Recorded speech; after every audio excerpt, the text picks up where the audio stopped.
Je suis Catherine de Bragança, née le 25 novembre 1638 à Vila Viçosa, au Portugal.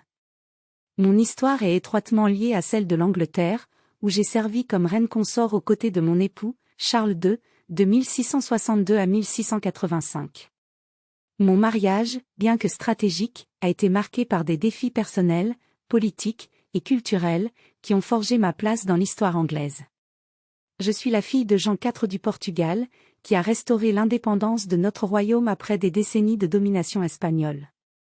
Ma famille, imprégnée de l'esprit de reconquête et de fierté nationale, m'a inculqué une forte foi catholique et un sens aigu de mes responsabilités royales.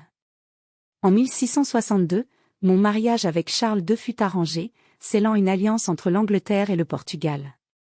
En échange de ma dot généreuse, qui comprenait des territoires et des privilèges commerciaux, j'espérais établir une relation harmonieuse et durable avec mon époux et son royaume.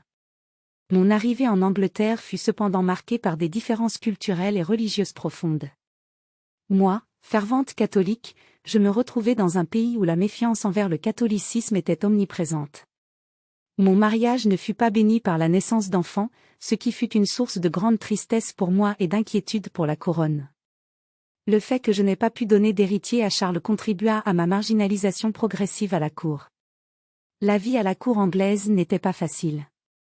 Charles avait plusieurs maîtresses, dont certaines, comme Barbara Palmer, duchesse de Cleveland, jouissaient d'une grande influence.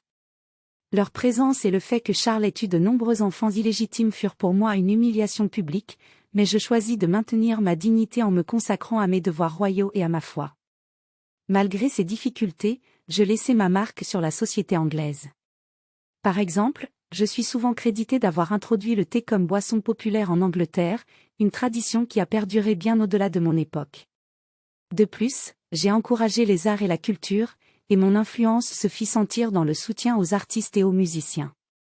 Mes dernières années furent marquées par une solitude croissante. Bien que je me sois réconciliée avec Charles dans une certaine mesure, les tensions religieuses continuaient à influencer la politique du royaume. Après la mort de Charles en 1685, je me retirai de la vie publique et retournai au Portugal en 1692, où je vécus paisiblement jusqu'à ma mort en 1705.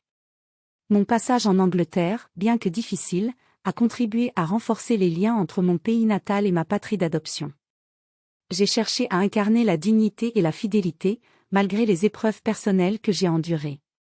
Mon histoire est celle d'une reine qui a dû naviguer entre deux mondes, deux cultures, tout en restant fidèle à ses croyances et à ses origines.